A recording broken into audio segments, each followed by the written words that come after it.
Welcome to Taking Care of Lady Business, where we put the business back in lady business. Hosted by Jennifer Justice, founder and CEO of the Justice Department, a management strategy and law firm that works with female and woke male entrepreneurs, executives, talent, brands, and creatives to build and maximize their wealth, focusing in the areas of tech, consumer product, finance, media, entertainment, and fashion. Jennifer interviews entrepreneurial women who have done it all, who will be sharing their secrets on all things business, especially as a woman. These highly successful women will share strategies and insights, including what not to do and what it takes to win. And now, here's your host, Jennifer Justice.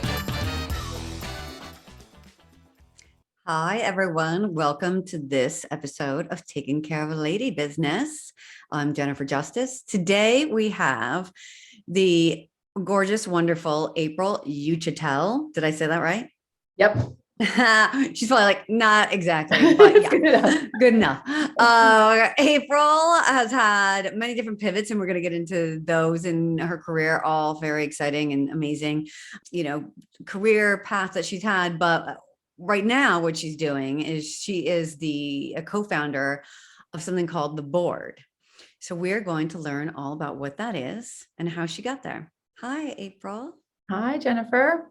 You didn't mention that you're also a member of the board. I am a member of the board as well. So that's also very exciting. So let's start by you telling us what it is exactly. For sure. So the board is actually, it's a collective. We think of ourselves more as a community versus a company, very much around, I'll tell you the origin story, but we are a curated platform of C-level executives, people kind of top of their game that made real, kind of life choices to change the way they live and work over the course of the last few years. And many people moved into freelance capacity or consulting, just before and during the pandemic for various reasons. And it just became very clear there was this incredible group of talent that was now, freelancing and thinking about how they can contribute to more companies than sit at the top of one for years and all of the challenges that come from that. But it just became really clear to me that there was not one place to access this level of talent. And having been a CEO, when you start to look for, outsourced talent, it's really hard to know where to go. And it's not, what you do with LinkedIn. So we kind of joke that we're the Black Amex of LinkedIn and the way that we've kind of curated the talent. And it's just been incredible to see, the level of the caliber of the people, but it's really about an amazing human first. I think we've all worked our careers and had toxic bosses, toxic situations, and have made these conscious decisions, like I said, to live and work differently, which kind of informs you in terms of your own, personal brand, but also the cultures that you seek out and the impact that you want to have. And so for me, and every time we talk to someone who wants to participate in what we're doing, it's so critical to know about who they are as a human and how they're looking and living in the world. Not only, from a career perspective, but, how they're participating in, anything that's dear to their heart, whether it's charities, whether it's any kind of give back, any social responsibility, how they're living their lives with their families. And that to me is just as important as how good you are at, marketing or various other skills, because it really does connect us, in a different way. So what are these skill sets? Like, is there a common theme other than the cultural and who they are? Like, is there a common theme, or is it like all different skill sets? We've kind of organically fallen a lot into the, entire marketing, biz dev, go-to-market strategy, anything from performance to influencer, brand strategy, brand narrative work, retail distribution. But we also have former, CFOs and CEOs. We have Gen Z experts, racial equality experts, sustainability expert, Amazon expert, cannabis expert, and, metaverse NFT experts, where we can kind of pulse in talent. And really what we're able to do is work with companies and create mini dream teams. And, that to me is what's really powerful about the model. We can definitely do one-on-one connections if you're looking for a specific, single entity or person to help with a specific project. But where we see, the real magic is when we can work with a company and curate across the board this level of talent that honestly would never really be in one company together. And so you get such an incredible,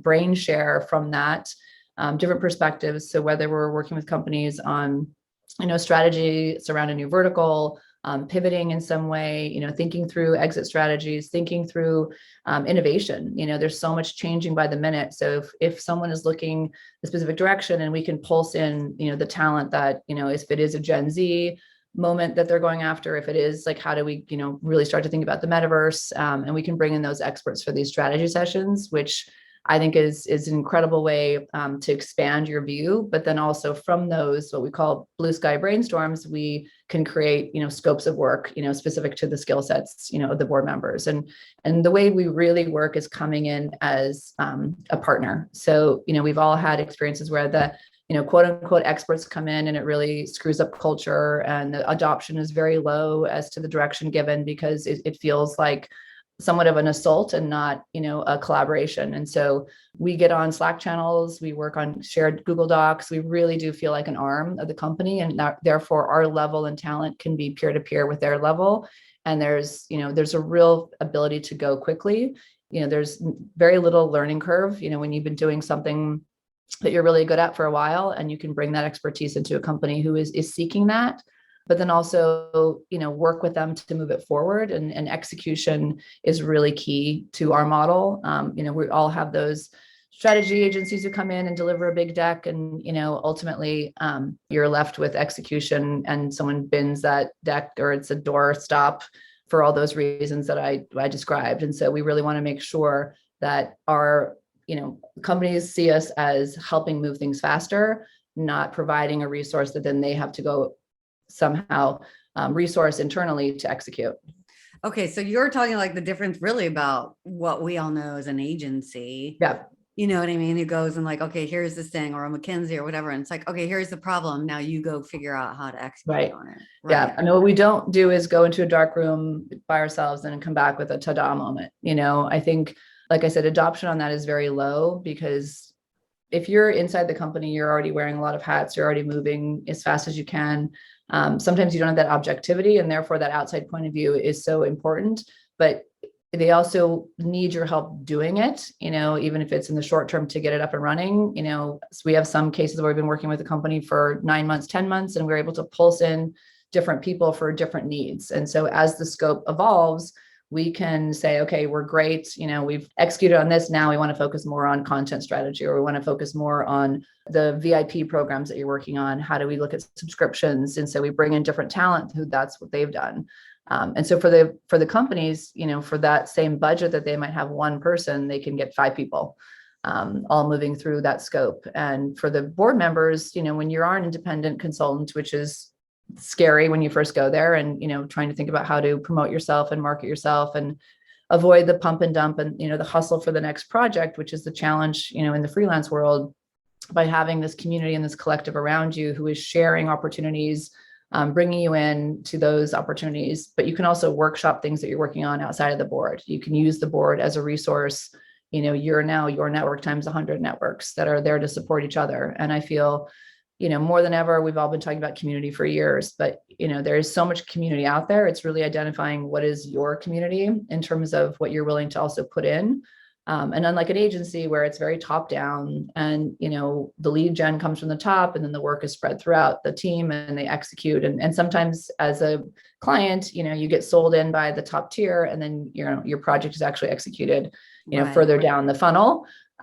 You're really working with whoever signs on to the project. And so if you're getting this, the former CEO of Dermstore or CEO of Charity Water, you're really working with them throughout the entire project. And so the value, I think is just exponential. And so we can, just move quicker through some of those projects. And at the same time, as a board member, you're constantly learning and evolving. When you are off on your own, you fall further and further away from the water cooler conversations and some of those, exposures to an internal company that you don't get when you take a piece as a consultant. And so that allows us through the board network and conversations and, doing more of board chats where people can share their learnings in real time. And that, I think, is what's really powerful, because we now can have 360 view on multiple projects and see what's working, not working, and, share those inputs across the other projects that all the members are working on. And so what are the kind of companies that are coming to you? I mean, do you have to be a certain level of a company? No, we, quite frankly, full transparency, we kind of have a minimum just because it's hard to get multiple people on a project for much less than, I would say, $10,000 a month to set the framework. But we have lots of people who are willing to take on smaller projects, and some people are willing to do pro bono projects. And so for us, it's really, we love early stage companies. We love helping founders, move quick. We've all been founders or worked in startups at some point in our lives, and we know it's about budget and bandwidth and speed. So, there's opportunities there, but equally we have, huge global companies, big marketplaces. We recently worked with Moda Operandi, strategizing a new vertical for them. We've worked with companies like Reese Witherspoon, Hello Sunshine, With my doing friend experiential Zoe. for them. And doing their, we love Zoe. And, we did a pop-up for them at Westfield. We are, working with brands like Tomorrow Melon and Postmates.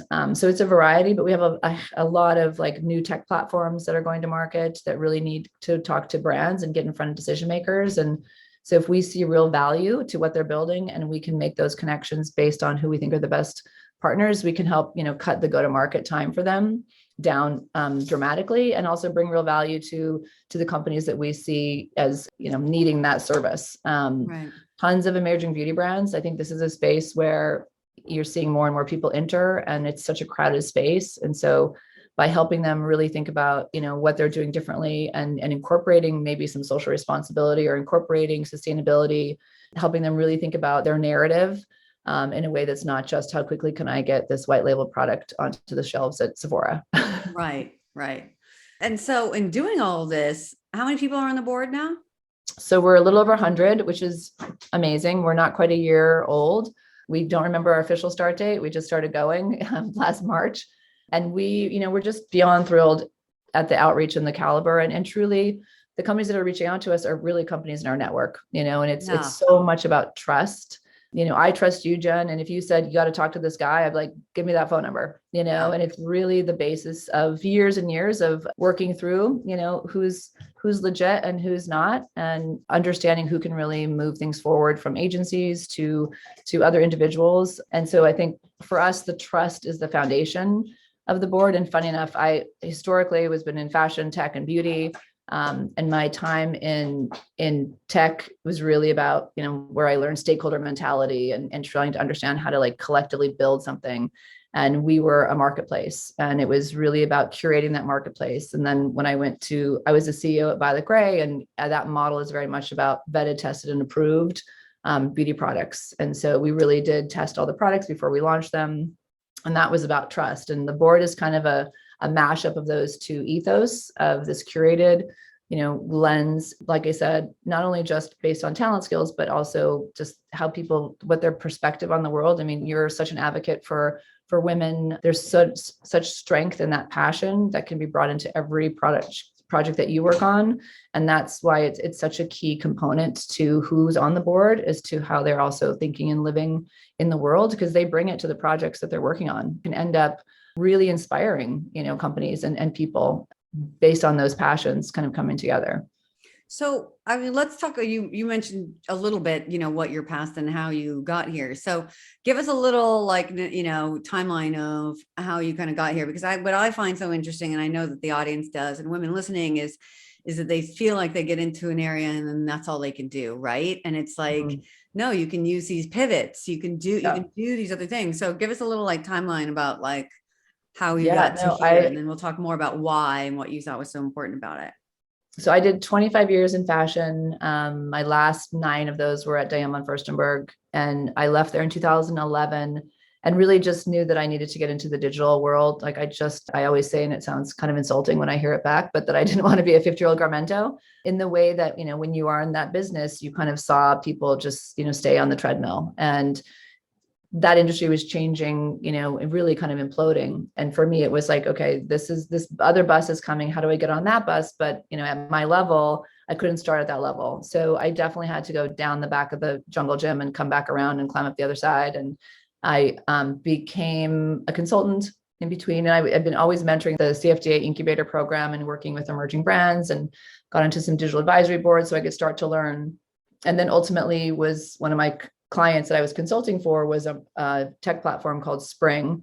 And I just saw this opportunity to really kind of reinvent myself. But it meant taking, massive cut in pay, massive steps back, having a boss that I was 20 years older than. Mm-hmm. So, all those things that, when I was the EVP of Diane and had a big office and a team and global teams and an assistant, to running around Manhattan, with an app on my phone, racing to each meeting and then downloading it and doing it again the next day. And it was a wild experience, but it taught me so much and, really drank through a fire hose for a year. It was intense. And, but it afforded me, an incredible network. I worked with over 2,000 brands, and many of those brands are still, strong relationships, or people from those brands are now on the board.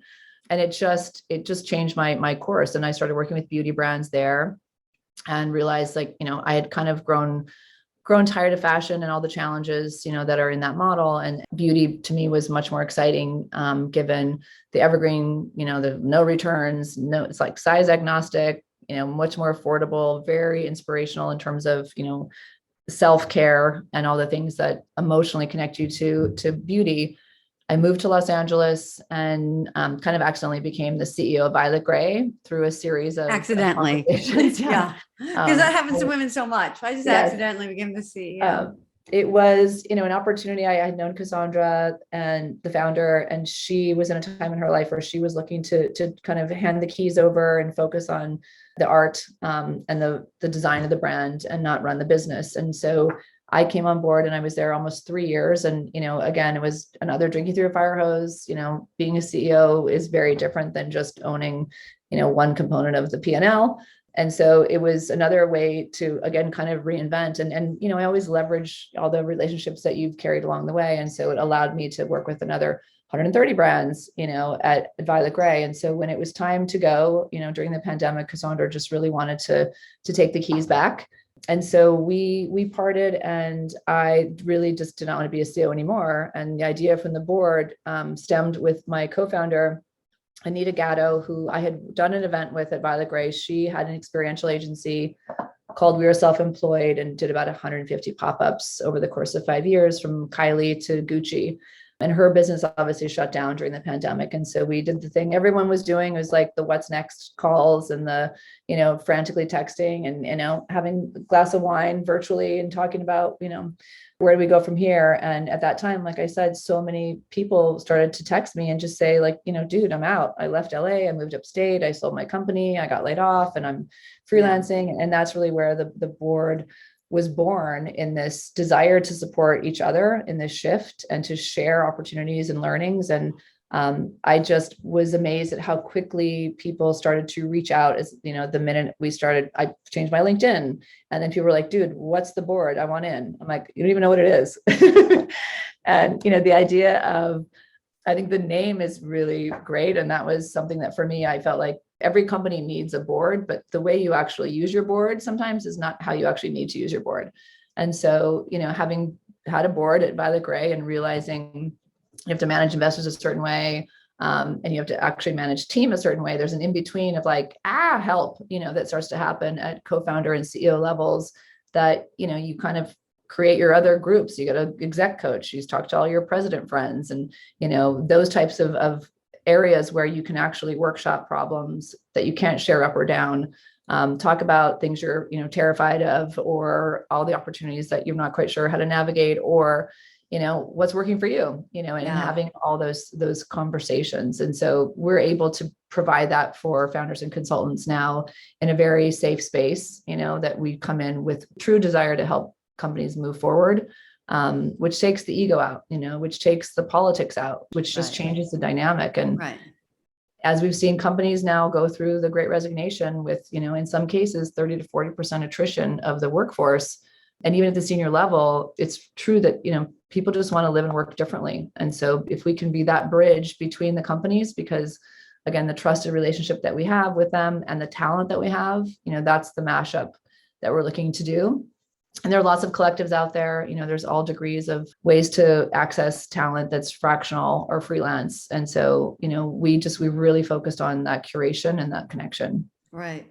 So let's go back to something else that you said, because this is all great and how you led up to all this, and it totally makes sense that this would be your next incarnation, right? It's like, it's not linear, but at the same time, it does make sense in having a common thread. But you were saying, you didn't want to be a CEO anymore. And a lot of people think that's the holy grail, right? And then also commenting how, you would like how oh my God, what's her name who started it? I can't even. Oh, by the way, Cassandra. Oh, Cassandra, sorry. Gray. Can't Yeah. remember her name for a second. Anyway, so, Cassandra wanted not to be the CEO, right? Because it can be a lot, right? So sometimes we all think, oh, let's do this. It's like Be careful what you wish for. Like, yeah, exactly. Be careful what you wish for. And it's only at the top. And, it's not all that is cracked up to be that, all the time. Like, do you want to talk a little bit about that experience and like why you came to that conclusion? Yeah. I think for me, again, there's, whatever your skill sets are, like there's different types of CEOs, there's very operational CEOs, there's very visionary CEOs, there's very strategic CEOs. And in our situation, Cassandra was the visionary and really the strategic. And so she would lead direction and I would kind of take execution, but then she would change the direction. I'm like, okay.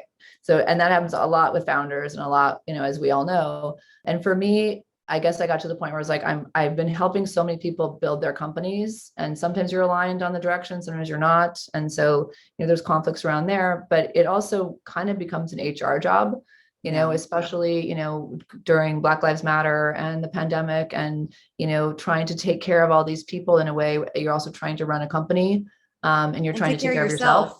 Yeah. It's really intense. And it's no joke, and there's legal ramifications to decisions you make. And, it's the pressure is high, and you have, livelihoods depending on you. And ultimately there's also emotions and, and you're for working remote and, not knowing how people are doing, and all those things just make a hard job harder.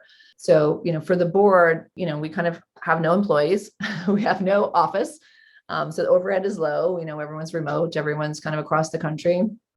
We do, have certain resources that we're building in to help us manage and navigate the day-to-day. But ultimately, we're really leaning into supporting people at a certain level in their career that are all autonomous, which for me is liberating from, one side of it. But then also, if you're not actually getting a steady paycheck, the accountability is different. So, navigating that too. And that's why, again, leaning into, seasoned adults who operate like they ran companies and how they've been through that. So there's a lot of understanding of, how you have to keep up your end without micromanaging, people. And being able to trust them. I mean, that's what we talk a lot about on here is that, when you're becoming a CEO in particular as a woman, and if you've come from the creative side of the business, even like the marketing or PR, something like that puts you on there, like there could be things that you just never were exposed to once you get to the C-suite, regardless of whatever, such as P&Ls or, like just all of the different like terminology in there from CAC and EBITDA to like, basic ones, like all of it, ROI, all of that kind of like, those things that are just not things that you are taught necessarily from the very beginning of your career. Men like do a lot of the business side of things. And so when you then are put into the business side of the business, like, there's a lot that you need to learn in a very short period of time. And it's super overwhelming, Yeah. And if you know what you don't know. And I think for me, I was very transparent about that, because I do think there's a lot of people that, take the fake it till you make it bullshit, nod, smile, when you have no clue what someone's talking about. And I really took it to be like, can you break this down for me? Can you help me understand this? And I think it's the only way to really learn. Otherwise that whole imposter syndrome that we all carry through just gets exacerbated in those moments of like, I'm supposed to know everything and I only know like half of the stuff.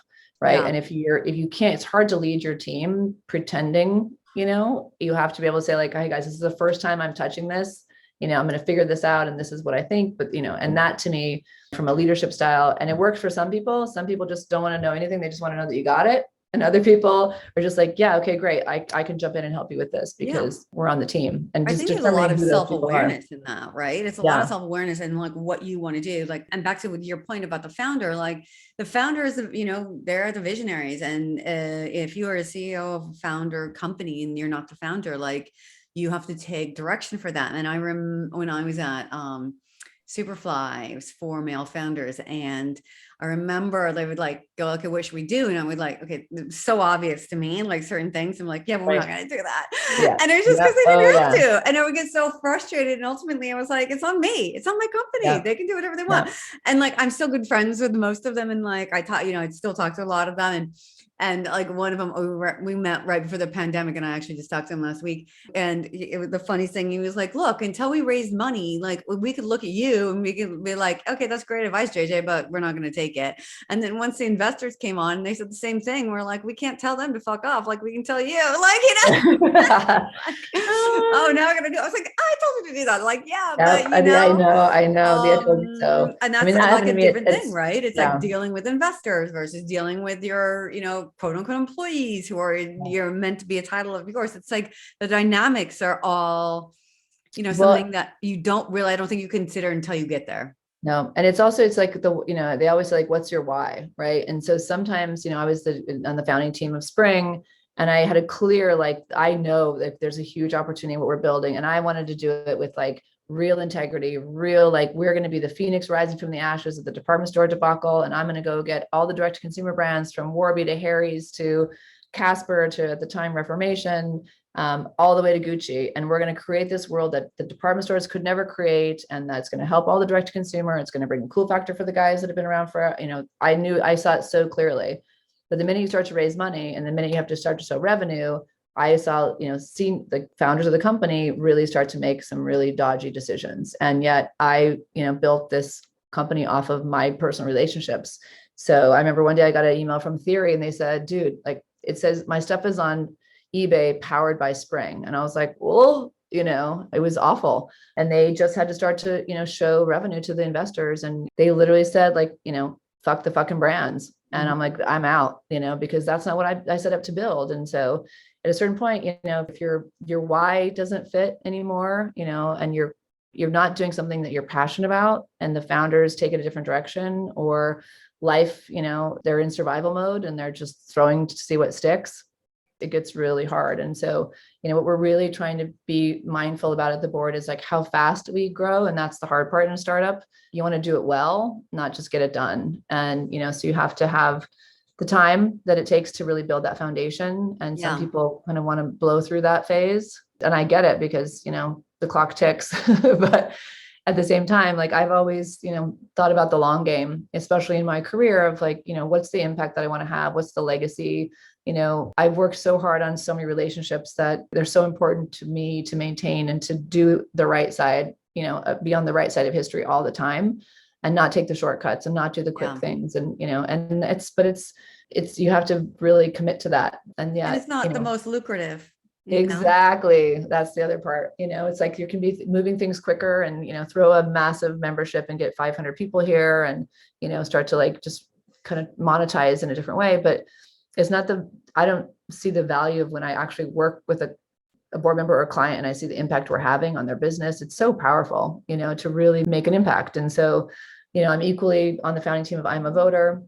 And we've been working for, now over 5 years, with the idea of just, if we make voting cool, people will do it, and that was our premise. And it was, same thing of leveraging all of our relationships to go and build something that would, just get people to the polls.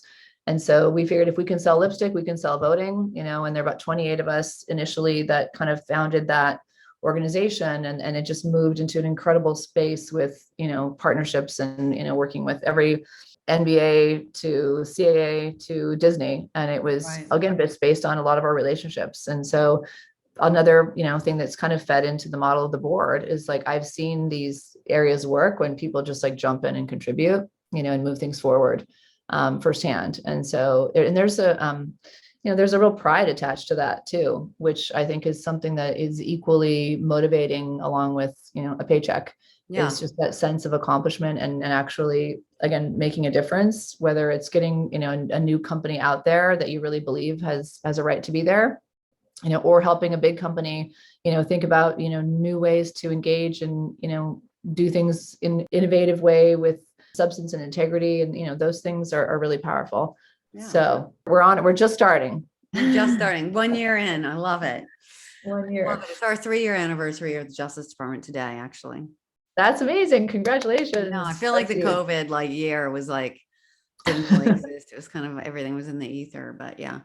Well, and I'm so psyched that you're participating in the board as well. Yes. I mean, as much, look, I think what you're growing is amazing, and it gives us a place for people to go where they don't, where again, it's like, have these great ideas, but then, nothing ever happens to them. And it's like allows them to dip in and out and not have like an emotional stake in the outcome of it, really, Right. Yeah. But no, for sure. And I think that's key. Like, I think we're at the point where like, we don't want to maintain those roles for 5 years anymore. Like you can go in and really build and have an impact and then go do that somewhere else. And still control your destiny. Yeah. Yeah, exactly. Yeah, exactly. And your work time and your work life and all of that. Right. Right. Killing us all, regardless if you say it or not. It was. Cool. No, this is so awesome. So I always ask one last question of everybody. And that is, what is the worst advice that you've ever received? It's worst advice came from a friend of my husband's who was not meaning to send me on a different path. But I remember talking about when I was at Diamond First Work, talking about an idea I had. And, he literally said to me, he's like, there's some people that are just meant to be seconds, like not meant to be the first, they're meant to be seconds of like, it was literally telling me like, you're more of like a support player than like a lead player. And I was just like, what? And it really, honestly, it held me back for a while. I was like, well, shit, maybe I'm here to just like help other people get their businesses, off the ground and going, and sit back and hear their vision and then go help them figure it out. And it, to me, and I called him on it not too long ago. He has, of course, no recollection of saying that. He's like, I said that. And I was like, yeah, and it really did, give me pause. And, funny enough, when you think about like, what are some of the deterrents for your path, I think I was my own deterrent early on. Like I tended to stay places where it was comfortable. 9 years at DVF, before that, 5 years before that. And it's just like the devil I knew. And I kind of knew how to navigate the politics of that company. And I kind of felt like, okay, well, maybe this is the place I'm supposed to be. And it took me a while, in breaking through, through spring. And then obviously having that CEO experience where I'm like, okay, no, like I'm totally capable, of leading. And so I would say, had I not had that, if that not been said to me, maybe I would have started earlier. I don't know. Yeah. No, I think that's a thing. That's a trait inside of women too, to always think that that's what we're supposed to be. I mean, that's how we're treated versus men. You know what I mean? You support us in all of our endeavors. Basically, it's how it works. And, in personal relationships as well as professional relationships, that's how we've always been treated. So then to somebody to say it, it just was like, putting that limiting belief inside of you all, that you probably kind of had and we're trying to like fight out of, so that's ridiculous. And thank you for sharing. I'm glad that you got out of it. It took me a couple of years, but I figured it out. Okay. So back to the board, like how do people find you? If they want to hire you, they want to become a member, how do they find? So you can go, wearetheboard.com and there's an inquiry, button there, and that just will shoot us an email. And then we're kind of holding on new members just now while we kind of build out some more of our back end, to be honest, because we want to be able to bring the, the best value to the people that are here and working on, some internal communication stuff. And so, but love to see who's out there and interested. And we're also seeing kind of where we have holes in our roster in terms of like new opportunities. And we definitely want optionality, but we want to also be balanced, around skill sets, and areas of expertise. And so that's definitely a factor. And like I said, we want to stay, curated. And for companies, same thing, just go to the website. We don't publish the roster just so that we can kind of really get hands-on with, depending what the project is they're looking for. And so, find us through the website, or just April at wearetheboard.community is also my email. So you can also email me directly. Great. Thank you so much Oh, for my coming pleasure. on here and sharing all your wisdom and insight and Thank experience. you for with inviting us. me. Thank you everyone for tuning into this episode of Taking Care of Lady Business. Until next time, I'm Jennifer Justice.